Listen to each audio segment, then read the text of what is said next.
Yochi Dreazen graduated from the University of Pennsylvania. He's reported in a dozen countries, and he's covered Iraq for the Wall Street Journal since the invasion in 2003 as the main Wall Street Journal correspondent, covering Baghdad, Mosul, all the main cities where the fighting went on. And he's spent a lot of time covering Afghanistan as well. He's also the managing editor of Foreign Policy magazine, the important both digital and print magazine in Washington, D.C. that covers foreign affairs. He's also the author of a very important book about American veterans and the battle against the epidemic of post-traumatic stress disorder, PTSD. This book has been awarded as one of the New York Times Notable Books of the Year and as one of Amazon's very best books. It's called The Invisible Front, Love and Loss in an Era of Endless War. Ladies and gentlemen, Yochi Dreazen.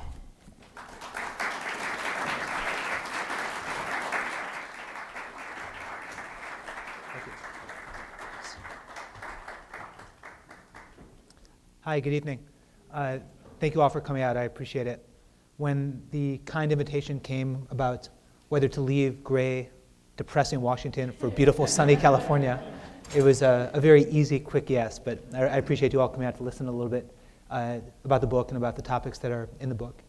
As Jonathan mentioned, I spent a considerable amount of time both in Iraq and Afghanistan, primarily in Iraq, and had the honor in the years that I was there of forging very close friendships, very close, with many of the soldiers and Marines I was embedded with over the years. And we stayed in touch when we all came back, either by email or by Facebook. Whenever we were in the same place, we'd always get together. And as a bit of time passed, I began to hear from them kind of the similar same refrain over and over. And they would talk about how they felt different than when they left, that they came back and would look in the mirror and not recognize the face staring back, that there were times that they could see their wives were afraid of them or their children were afraid of them, and that they were afraid of themselves, that they knew something was off, but they didn't quite know what it was or how to talk about it or who to try to get help, who might be an ear that would understand and be warm enough to listen. A couple of them began to drink very heavily. A couple of them began to talk about suicide, and in a couple of cases, they did kill themselves. They went through with it. This was shattering to me. This was heartbreaking. Setting aside any journalistic aspect of it, these were friends. These are people who had made it through difficult, bloody parts of both wars, physically unscathed for the most part, come home safely, and then lost their lives all the same. And they came back with something in them, something dark, and that dark thing ultimately took their lives. This was 2008, when most of these conversations were happening. And I began to ask within the Pentagon if this was something common, if this was something other friends of mine, other reporters, other military friends knew about or were experiencing or had some firsthand exposure to. Universally, heads would nod. And they would ask, how about suicide? Is that something you're all tracking? And then heads would nod a little bit more slowly. It wasn't anything people particularly wanted to talk about, but it was there. People would talk about it if you pushed a little bit. Because at that point, there was no choice but to acknowledge it. The suicide rate in the military, the active military, the Guard, and the Reserve, had been rising steadily since 2001. But up until 2008 and early part of 2009, the military was able to say accurately that suicide was a problem for the military, but it was a bigger problem for the civilian world. And what they would do, and it was accurate, is they would say, demographically, if you look at the same demographics of the military, which is predominantly male, predominantly 18 to 25, compare that to the civilian world, the suicide rates were about the same. 2008 is when that changed. 2008 is when the military rate passed the civilian rate, and it's been past it and now continuing to rise ever since. So if we think about the two rates kind of rising like this together, 2008 it went like that, and now it's been like this. We're now well into what is an epidemic of suicide in the military. We're well into what is a third war for the military. Afghanistan, we all know, is the longest war in American history. Much of the country has forgotten it, but many of the people in this room probably remember it and know what's going on. It's painful, on a personal level, that so much of the country is forgotten, but that's a different issue. But we're into the longest war in American history.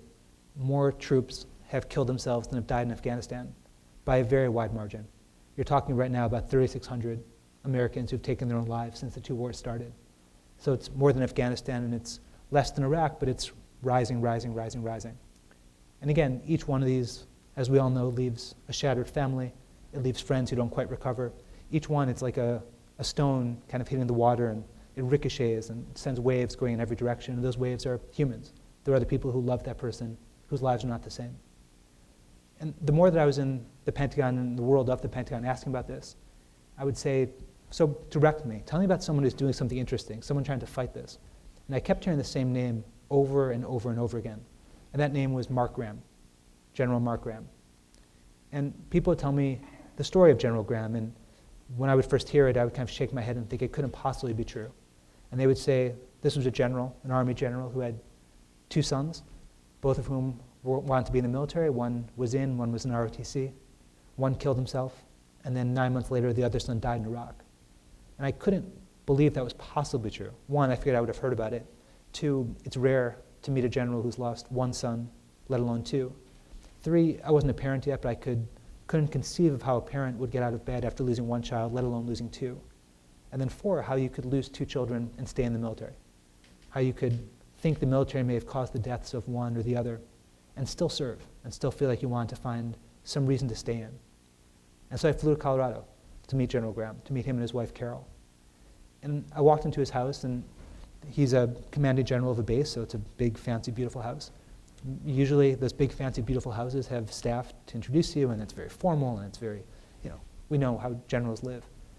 This was not the kind of person Mark was or the kind of person Carol was.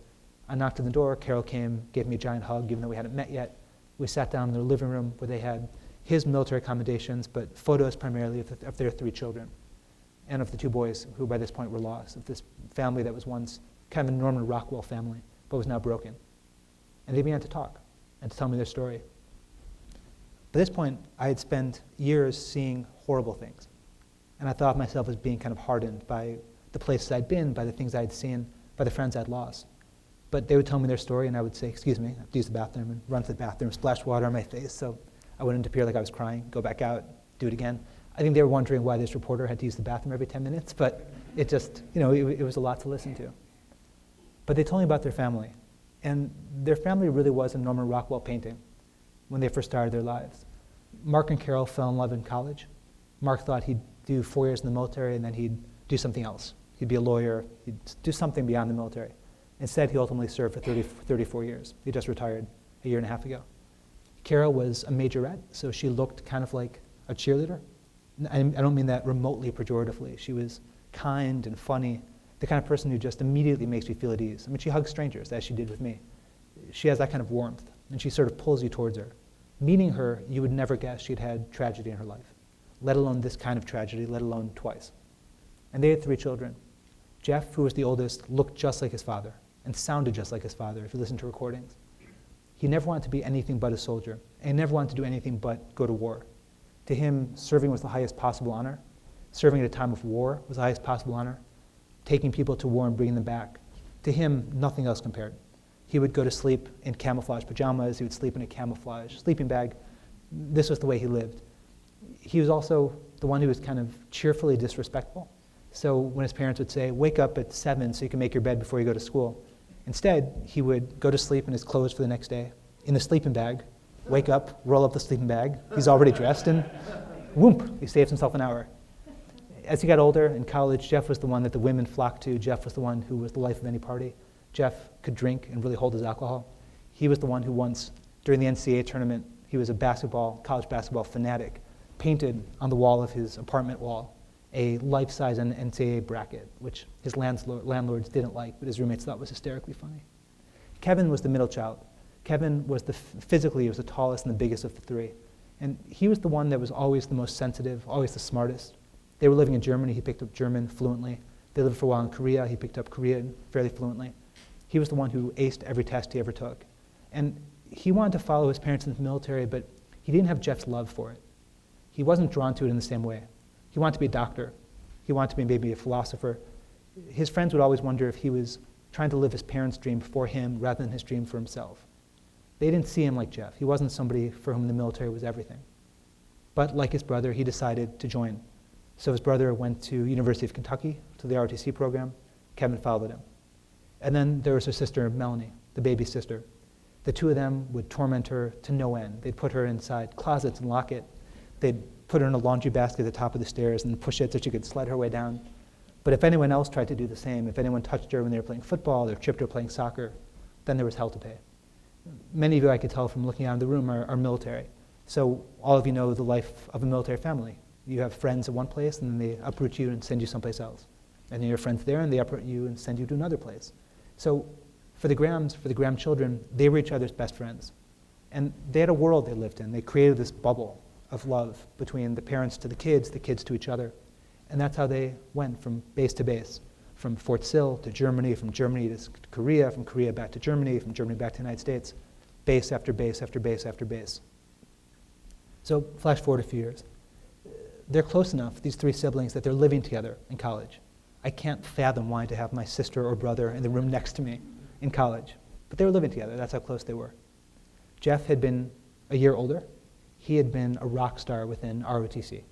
It was clear to everyone who knew him that he was going to be like his father. He'd be somebody who just rose through the ranks. He had a sense of humor about himself. He was short, but he could fill a room. And people just kind of followed him, naturally. He had that kind of innate spark, that sort of leadership spark that you really can't teach. He just had it. Kevin was living with them. Melanie was living with them. Jeff was commissioned, getting ready to serve. Like his father, he went to the armor branch. He, at that point, had not gotten orders to deploy. It wasn't clear if he would deploy. He and his girlfriend thought the war would probably be over. They thought it'd be quick, and by the time it might be his turn to deploy, there wouldn't be any place to deploy to. Kevin was getting ready to finish his ROTC. He was still a year behind, but he had been selected to do airborne training, one of the few from the university to do airborne training that summer, and then one more year and would be commissioned in the following year. Melanie was 2 years behind, so she was the youngest of them. Jeff and Kevin were extraordinarily close, and golf was their sport. When they were both in high school, Kevin was fat, Jeff was short, and they figured this was the one sport they could both do. Size didn't matter in the slightest. And so they made plans to play golf one morning. Kevin was getting ready to go off to airborne training. Jeff was getting ready to go off for his next round of training. And they figured this is one of their last chances to play. So Jeff went, and he waited, and his brother didn't show up. And he called his brother's cell phone, and there was no answer, and he called the cell phone, and there was no answer. And he began to worry, because Kevin never missed golf. He loved it.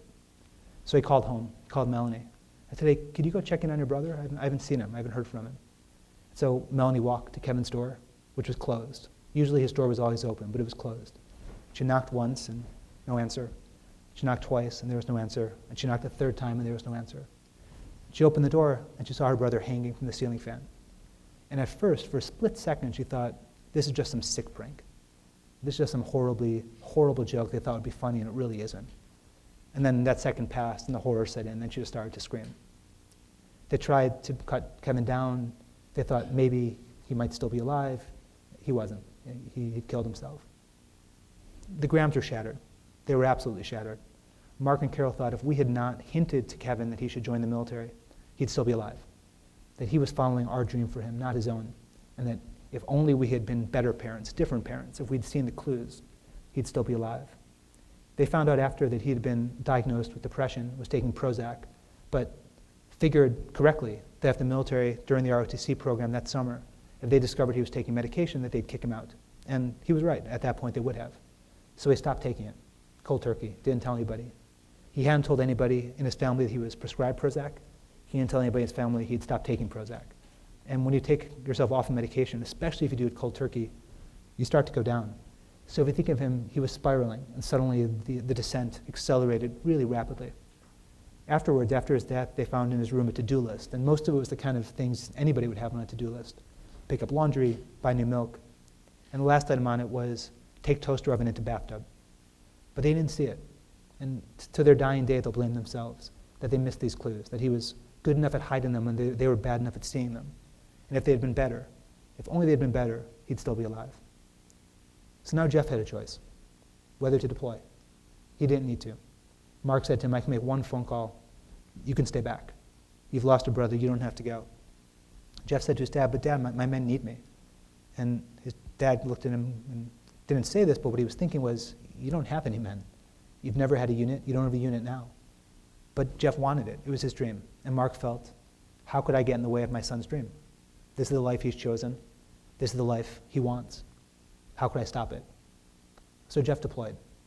The unit he had deployed to had just lost two of its sergeants, and he was replacing a lieutenant who had been badly hurt. Another lieutenant in that same unit had died. So he was going to a unit that had been hit really hard. They were stationed in and around Fallujah. Obviously, all of us know the name. The name has a certain resonance.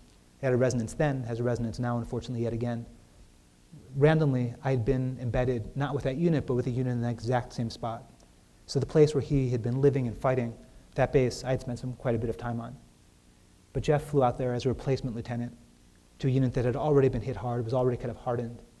And they loved him because he was 5'6", and they called him the Oompa Loompa, and he could laugh at himself. And for Christmas, somebody gave him one of those Burger King, those fake plastic crowns you can get, and he wore it very proudly and took the joke. He had the ability to laugh at himself. He didn't take himself too seriously. And he was really good. He was a really good officer.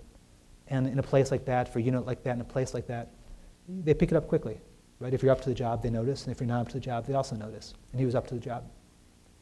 A few months into his deployment, Jeff was given another typical routine mission, which was walk by foot, do a foot patrol, cross a bridge, come back, go back to the base. And his unit was armor. They were not trained as infantry. But when they deployed, they were told, don't bring your tanks because that's too scary. You're going to scare the civilian population, so whoomp, suddenly you're infantry. They were given about 2 weeks of training, and then they were sent out as if they were infantry soldiers when they weren't. And they'd been doing these missions for quite some time. And they'd gotten pretty good at them, but they hated them. This was not fun. Walk in 120-degree heat, come back, do it all again the next day. But this one, the whole unit thought, was a little bit weird because, one, they normally didn't go during the day. They would try, if whenever possible, to go at night, where they had the advantage, obviously, of having the goggles that they could use and the insurgents didn't have and couldn't. And they never used the same route, ever, for sort of obvious reasons. They would try to vary it up. And this time, the mission was go during the day and use the same route you used the previous day. And so something seemed off to the whole unit, and especially to Jeff. But that was the order, that was the mission, so off they went. And they were crossing a bridge. The guy in front of Jeff saw something glistening in the sand, but looked at it. It looked a little bit suspicious, but looked at it closely, didn't say anything, and kept walking. So now it was Jeff's turn. Jeff was leading from the front, as he always did. With him was a radio man named Roger Ling, and an Iraqi police officer who worked as a translator. And the rest of the unit, the rest of the platoon, was about 30 to 40 yards behind. And Jeff was walking, and he saw that same bit of metal glistening in the dirt on this bridge. And to him, something fired in his brain, something sparked that this was wrong. And he turned to the guys behind him to say, stay back, and it exploded. The ID that the first guy had missed and that Jeff saw. Jeff died, the radio man died, the Iraqi died, but the unit survived. Everyone else in the unit survived without a scratch. So Mark now finds out about this back home. He found out about it before he was supposed to, just through the sort of the military telephone game. As you all know, families are supposed to be notified formally. There's a whole procedure for doing it. And until it was confirmed through all the proper channels, they couldn't tell Carol. So Mark knew, and he couldn't tell his wife for hours. Imagine just the pain of that, just the horror of knowing you're about to destroy your wife's world, but you can't tell her. But that was the situation Mark was in. He knew and he couldn't tell his wife until he could. And she collapsed. He figured, I'm out. I can't possibly continue to serve. I've now lost 2 sons to this military. 2 sons. And what he was struck by was the different way the 2 sons were treated. Jeff was a hero. Jeff, they knew what to do with. Flags flew at half-staff in Kentucky. The Kentucky State Legislature passed a resolution in his honor. His funeral had thousands of people lining the road. At the cemetery, there were thousands more. The military knew how to treat the death of somebody who died in combat. But they didn't know how to treat the death of somebody who killed themselves, somebody who wasn't yet in the military but was going to be. And people would say to Mark and Carol, we're sorry for your loss, as if there was no Kevin, as if his death wiped away his life.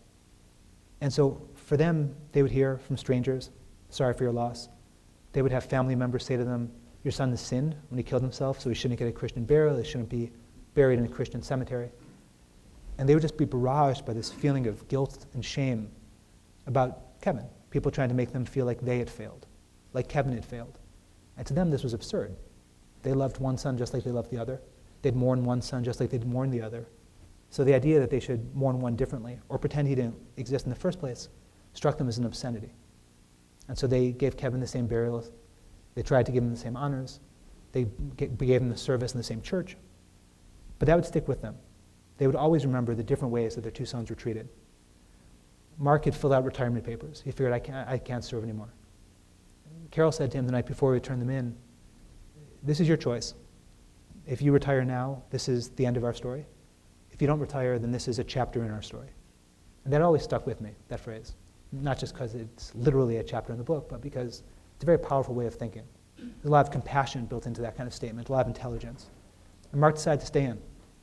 His feeling was, maybe I can help. I've lived something that most other officers, most other NCOs have not lived. Maybe I can help. So Mark stayed in. He was promoted to 1-star, then promoted to 2-star. At the ceremony where he got his 2nd star, the general who pinned him on, who had been a mentor of his, put under 1 star was the name of Jeff, on the other was the name of Kevin on his uniform. So he carried them with him wherever he went. Mark took command of Fort Carson in Colorado. If any of you have been there, it's a staggeringly beautiful base, just stunning. It's got the mountain, the Rockies behind it. It's just absolutely beautiful. The time Mark got there, it had just had a suicide problem, worse than the rest of the Army, one of the highest rates of any base in the US military, and a murder problem. There had been a string of soldiers from a unit with the deeply unfortunate name of the Lethal Warriors who had killed 11 people in and around Colorado Springs. Some soldiers, some civilians. It had not been anything quite like it in the Army in a very, very long time. And this is the base that Mark took command of. It was a base where people killed themselves. It was a base where people killed each other. And it was a base where there was a culture just of callousness and of cruelty. There's a phrase in the military that is used to describe what keeps people from seeking help. The word is stigma. Some of you may have heard it. And it's clinical, right? It's kind of a cold term. But let me just tell you briefly how stigma manifests itself at Fort Carson. Stigma manifested itself where one soldier who was having deep, deep problems after he came back from Iraq was told by his sergeant, can you kill yourself so I can go ahead and finish the paperwork? Stop wasting my time. This was a kind of base where a soldier scrawled with black paint a suicide note on the wall of his barracks room. Thankfully, someone saw it, got him help. Thankfully, he didn't harm himself. But the base commander and his captain looked at that wall and said, you have to face government property, and you're going to pay for it, and we're going to charge you for it. So his mother, who was, of course, distraught by the fact that her son wanted to kill himself, heard this and thought, oh my God, you're going to charge my son, you're going to ruin his life, he's going to be kicked out of the military. How about if I repaint the wall? And they said, okay, yeah, if you repaint the wall, we'll leave him alone. So she drives cross country, gets to the base, paints the wall, they charge him anyway, the son. This was the kind of base that Mark Graham took command of. Now, Fort Carson was hit hard, but Fort Carson wasn't being hit alone. The military suicide rate by this point, now we're talking 2010, 2011, was spiking. So now you've gone from a rate of roughly 8.8 per 100,000 to 22 per 100,000. So at this point, there was no longer any question of denying the epidemic. It was there, everyone could see it.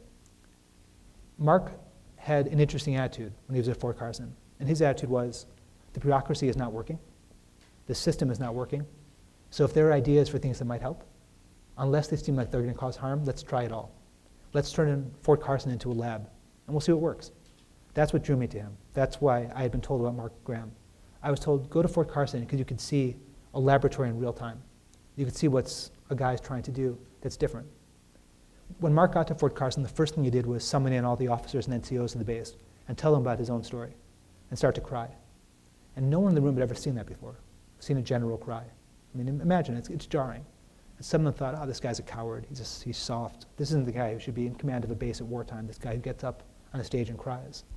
But then they realized this is a man who is exactly the kind of person who should be in command of a base at wartime because he knows what it means to mourn, and he knows what it is to lose someone. So Mark tried everything. He tried yoga for the base, which incidentally is now offered almost at every base in the country. It's called yoga. It's kind of silly. They tried deep breathing. They tried meditation. They created a program that's since been copied at literally every base in the country to get around the problem that many soldiers would come back, and I'm using soldiers now broadly, although this was an Army base, but they'd come back and be told, okay, go talk to that doctor. And they'd feel like, who the hell's that doctor? I've never met him before. Why should I talk to her? She doesn't know me. She doesn't know what it's like to serve. I don't trust her. I don't trust him. So what they did at Fort Carson was embed doctors within every brigade. So when that brigade was back at Fort Carson, they had the same psychologist. When they deployed, they had the same psychologist. When they got back, they had the same psychologist. The idea was you'd build a relationship where the doctors knew the soldiers knew the doctors. There was trust, But also, if the soldier didn't want to say what he or she was going through, the doctor might spot it anyway, because they knew each other. This has since been replicated across the Army. It's a very good program. But there was a cultural issue that Mark and Carol ran into at Fort Carson, which is still not totally resolved. And it's based around a question, and the question's a fair one on both sides. This isn't a story of good and bad, of callous bureaucrats versus heroic general. This one's tough. And the question is, what do you do with a soldier who killed himself? Should that soldier get the 21-gun salute? Should they get the folded flag? Should their families get the same types of honors? Should they get a letter from the White House the way that you do if you've lost a soldier in any other type of combat or death? One school of thought says no, because if you do, then you're saying suicide is honorable. You're encouraging people to kill themselves. You're saying even if you do, your families will still get the same benefits. You'll still be honored the same way, so therefore you're removing a disincentive to doing it. That's one school of thought, and it's valid. I don't in any way reject it. The other school of thought, and this was Mark's, was if a person dies, you mourn. And if a person dies, you honor them the same way. That the cause of death shouldn't be determinative in terms of how their families are treated. You shouldn't do something that might make a mourning parent feel more shame, a mourning spouse feel more shame. And so every time there was a memorial service on the base, if it was for someone who killed themselves, Mark and Carol would go and they'd sit in the front row. And they'd stay all the way to the end. Ultimately, Fort Carson, as a base, began to inscribe the names of someone who died by suicide in the same unit memorial as anyone else from that unit who died, no matter the cause. Some bases didn't. Army-wide now, the policy is you're supposed to do it, but it's not fully enforced. So some bases do, some bases don't. Some commands do, some commands don't. A general I interviewed for the book named Pete Corelli, who was Vice Chief of Staff of the Army, talked about how when he was at command in Baghdad in 2004, which is when he and I first met, his division lost 169 people. But when they came back, there were 168 names, because the 169th had killed himself. And so they didn't put his name on the wall at the base that they came back to. And Pete Corelli told me that that was the single biggest mistake of his career, and the thing that he felt the most shame of, and for, by far, was not honoring this 169th name. Later on, the name was added, but Corelli still feels a sense of shame. He feels like he got that one wrong. By the time Mark left, Fort Carson, which had one of the highest suicide rates, had one of the lowest. It had plummeted. And I wish that was the end. I wish that there was a happy ending to Mark's story, to the story of Fort Carson. But there wasn't, because some of the things he had put in place, like a hotline that if you called it, you'd go straight to him, as compared to being lost in some phone bureaucracy, press 1 if you need this, press 2 if you need that. You would go straight to Mark Graham. That was discontinued. Systems Mark put in place to try to make it easier, physically easier, at the base hospital to get help were discontinued. So for instance, when Mark was there to get around stigma, he thought, if you have the mental health parts of the base medical facility in the same facility as the regular hospital, nobody's going to go, right? Because people will know, hey, 5th floor is where you go if you're crazy. That's a psych ward. And so if you see someone in the elevator and you press 5 for that floor or 6 for that floor, they'll look at you funny, right? Because they'll know that's why you're going. So if you want to get around stigma, you have to remove the sense of shame. And you have to remove something that might make a person feel too embarrassed to go or too reluctant to go. So he tried to, and then as soon as he left, went back to how it was, which was same building, which meant a lot of people wouldn't go because they were afraid of being seen, and they still felt that if they were seen, they might be kicked out. Maybe the guys in the unit would see them as cowards, or see them as not worthy of the uniform. And that was discontinued. The phone line was discontinued. Things kind of went back in some ways to the way they were before he got there. Mark, at this point, was done. He didn't get a 3rd star. My feeling, and I feel having talked now for the book to more than 100 people, is that he didn't get the 3rd star because he talked about suicide as much as he did. That he didn't get the 3rd star because he was very open in saying, we were not prepared as an army. Fort Carson was not prepared as a base. We still don't have our arms around it. We don't fully understand PTSD. We still don't quite treat it the way that we should. We don't recognize that invisible wounds are just as debilitating as physical ones. My strong feeling is that if he hadn't said that as often as he did, as publicly as he did, he'd have gotten his 3rd star. But he didn't. He didn't get that 3rd star. And so after 34 years, Mark retired. Now, many of you know what generals often do when they retire, which is cash out, right? Defense contractors love to hire generals, and they'll give you a lot of money to be a general who's now vice president of X, senior vice president of Y. But that isn't what Mark did. Mark helped set up a veterans program in New Jersey, attached to Rutgers, where it's a call center, where everyone who's at the call center taking the calls is a veteran. His idea was someone who served might feel more comfortable talking to someone else who served in a way they would not feel talking to someone who had not served. And that's what he does, is set up this program. Carol, the two of them travel the country and they tell their story publicly. And I've known them now, they're very close friends. very, very close. When my wife and I found out we were having a baby, the first call beyond our parents was to them. And we had our baby, the first gift box beyond from our parents was from them. They're huge University of Kentucky fans. And they sent us a box of UK clothing so huge that our son Jack can wear UK stuff till he's about 15. It was just this overflowing box of baby and adolescent clothing. But I've seen them talk dozens of times. And every time they do, it hits them. One of them will tear up, the other will tear up. They'll say, we were the world's worst parents because our son Kevin was calling to us for help and we didn't hear it. And he put signs out there and we didn't see them. And we could have done more for Jeff. We could have done more, we failed. When we were talking about doing the book together, the only thing they asked me, the only thing, was to change one line about Melanie that they thought might paint her in a negative light. That was the only thing. They didn't ask that any part of their story be changed, that anything that might make them look bad be changed. They cared only about Melanie. Melanie is now married. She lives in New York with her husband, Joe, who is a special forces officer. He had been Mark's aide at Fort Carson. He had the balls to ask out his boss's daughter, knowing that his boss in this case was a general. Joe knows of loss. His brother had died on 9/11 in New York. But meeting them, you'd never know that. Meeting them, you'd think this is just an attractive, young, funny couple. You'd never guess that they'd had this kind of tragedy. They laugh a lot. Sometimes Melanie will tell me she feels guilty laughing. She feels like she's not honoring her brothers. But she lives and she laughs, and they're happy together. But Mark and Carol tell their story. And every time they do, it's like ripping off a bandage off a wound, every time. This idea of closure, the word closure, to my mind, is an obscenity. You know, it's vulgar. The idea that you could lose someone and suddenly after 1 year or 5 years or 10 years, the pain goes away. It doesn't, and it shouldn't. But they tell their story over and over again. I asked Mark once why. And he said, well, I figure maybe one person in that room, if it's a room of 10 people, of 50, 100, maybe one person in that room will get help. Because they'll hear our story and they'll think, I could have been Kevin. And they'll hear the story and think, there is no shame in seeking help. You are not weak because you seek help. War changes you. And if you come back different, you should accept that's just what war does. I interviewed a Medal of Honor winner for a recent article who told me that if you come back from war and you have not changed, that's when you're sick. If you come back changed, that's human, that's normal.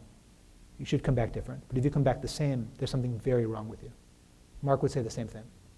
And they feel like if they tell their story and one person hears it and reacts to it and gets help, then reliving the pain is worth it. And so that's what they do. They travel the country telling their story. And that's why, in the course of the book, we spoke for hundreds of hours. And it was painful as a journalist because I would have to ask them to relive again and again the most painful parts of their life, the most personal, the most intimate. Diary entries and letters and emails back and forth. Asking them to relive things in detail, where when they would tell them to me, they would say, you know, now that we tell them to you, the signs were there. You know, now we get it. We get it looking at the way you're looking at it, that you piece it together, and of course we should have seen it. And people are going to think we're the worst parents ever because we missed this. And I told them, no, I think people will read this book and think you guys are heroes because you made it through. You had these losses and you made it through. And that's what I hope you take from tonight. That's what I hope you take from reading the book. I look forward to your questions. Thank you, Yochi. Yochi's agreed to answer some of your questions. I'd like to start off by asking that what can we do in our local community and across the country to address this issue, just as a civilian citizen level? Sure, it's a good question. Most military friends of mine, almost without exception, say that they understand how different a country it is now, that people say thank you for your service as compared to Vietnam. They appreciate it, almost without exception. Frankly, most of them also hate at baseball games or football games when it's like, get up and applaud Troop X. Most of my friends hate it.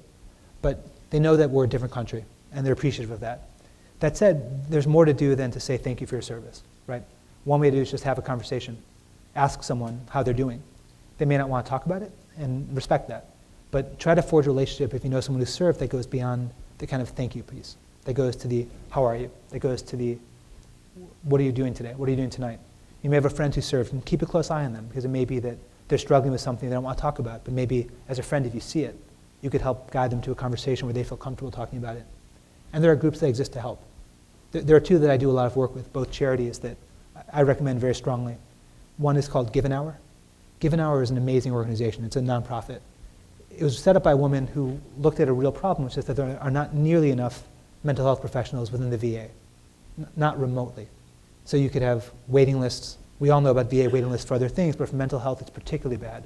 There are people who sought help, made an appointment, and then killed themselves in between the many months between making the appointment and actually having a chance to see a doctor. So what Give an Hour does is it has volunteers around the country who donate 1 hour a week to see someone who served either them, their spouse, their children for free. And the idea is to try to fill in the gap left behind. They're a wonderful organization. The other is called TAPS. TAPS is set up, it was a woman whose husband was a general in the Alaska National Guard who died in a plane crash. What it does is support services mainly for children of troops who died. And what's wonderful about TAPS is it doesn't matter how that soldier, Marine, Airman, Coast Guardsman, on and on, how they died. It's irrelevant. So if the father killed himself, the children get the same support. The father died in combat, the children get the same support. It's a wonderful group. There's a race in Washington called the Army 10 Miler. There's a Marine Corps Marathon. They're two massive races. And every year I run for TAPS. It's an amazing organization. And if you guys have spare money, you want to donate to a charity that will use it well, either of those would use it well. A question in the first row. Hearing your story, it's just amazing to me because this is nothing new in the sense that you hear that there's been PTSD, they called it a bunch of different things throughout the wars from World War I all the way up to today. And you hear on TV all the charities that are out there. I hear Wounded Warriors and so on. Now it's becoming somewhat political. Donald Trump is talking about the idea that the veterans aren't being treated well at all. Where is the disconnect that if there are this many charities and if the news is in the front, where is the disconnect that nothing is being? I've heard Oliver North speak at this podium that unemployment among veterans of the services is the highest among all the different groups out there. Over all this time, nothing could have been done to bring this matter to a logical conclusion, so to speak? Sure, so on the first part, that's 100% right. I mean, PTSD has had different names, but it goes back to the Iliad. There's a moment in the Iliad where Achilles, after his best friend dies, they say that they take away his sword because they fear that he'll kill himself because of what he'd seen, because of the loss. World War I, we know the phrase, we had shell shock, World War II, on and on and on. Two of the stats I came across while doing the book that jumped out at me, during World War II, there were 500,000 soldiers, I'm now using soldiers kind of loosely, 500,000 during the war who were discharged for what were then called psychiatric reasons. 500,000 people during the war, when we think of this generation, the greatest generation, 500,000, whatever they saw, whatever they went through, they could no longer serve. And we forget that. After the Civil War, half of the people in the mental hospitals were Civil War veterans. I mean, this toll has been there for a very long time. You're exactly right about that. You know, the canard about unemployment among veterans being the highest is actually not true. It's trotted out a lot, but it's actually false. If you look at, again, that same age group, civilian or military, unemployment tends to be higher, but military is not higher than civilian for that age group. The military is, and I say this as somebody who has spent now the better part of 12 years in and around it, is incredibly good at forgetting things. It's an amazing skill.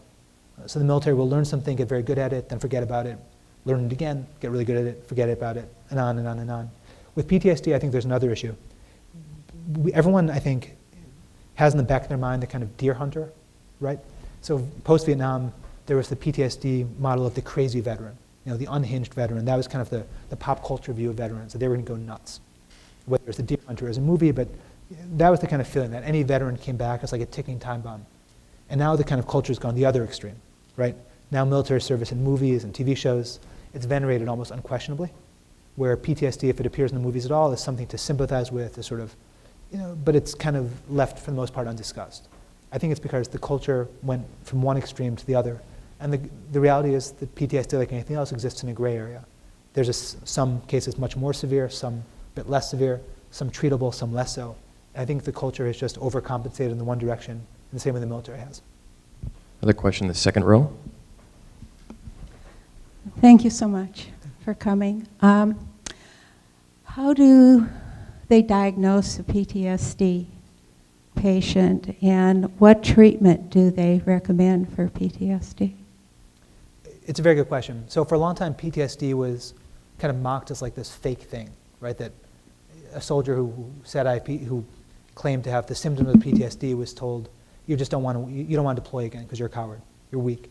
What they're discovering now that the military, as you know, it's like a giant ship, so it's slow to turn, and then once it turns, it speeds on ahead. So the military was not spending nearly enough money on research. Now it's spending about $500 million.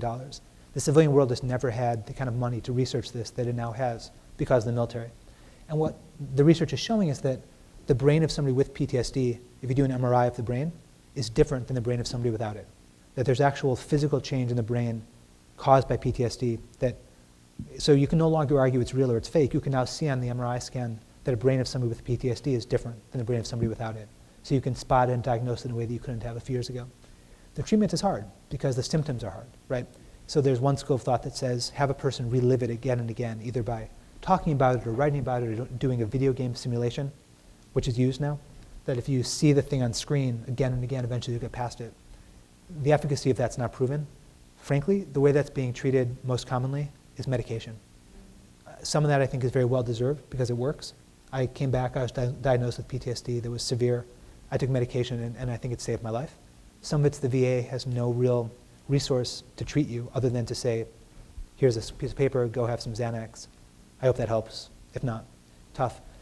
One of the reasons I think that the suicide rate has spiked as much as it has is overprescription.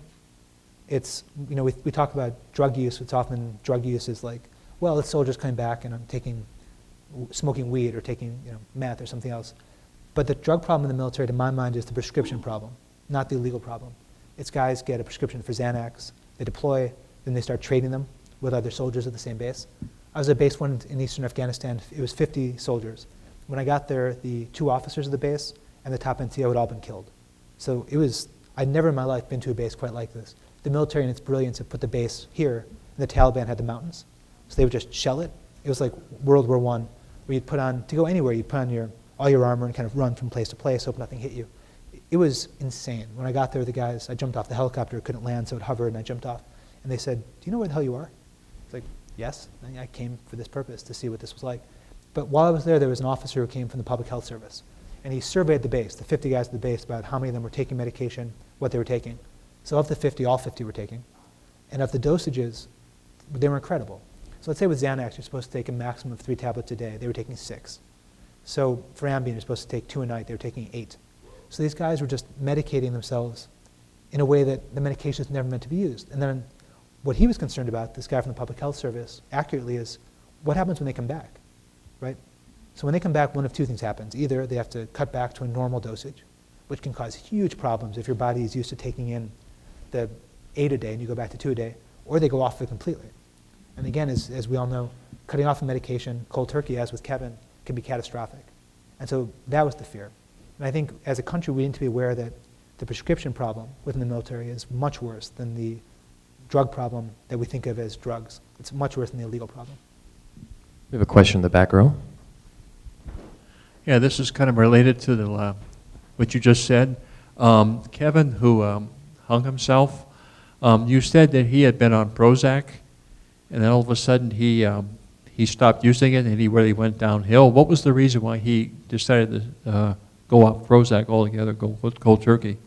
So he had been selected to do airborne training that summer, where it was highly selective. It was a highly elite program he was being taken into, and he thought they would do drug testing while he was there. And they thought that if through the drug testing or just through looking at his stuff, that they would discover he was taking Prozac, and if they did, they would kick him out. And that was correct. At that point in time, if they discovered he was taking Prozac, he would have been kicked out of ROTC. And so his fear was that his career would end before it started. Thank you, Yochi. Please give Yochi another round of applause.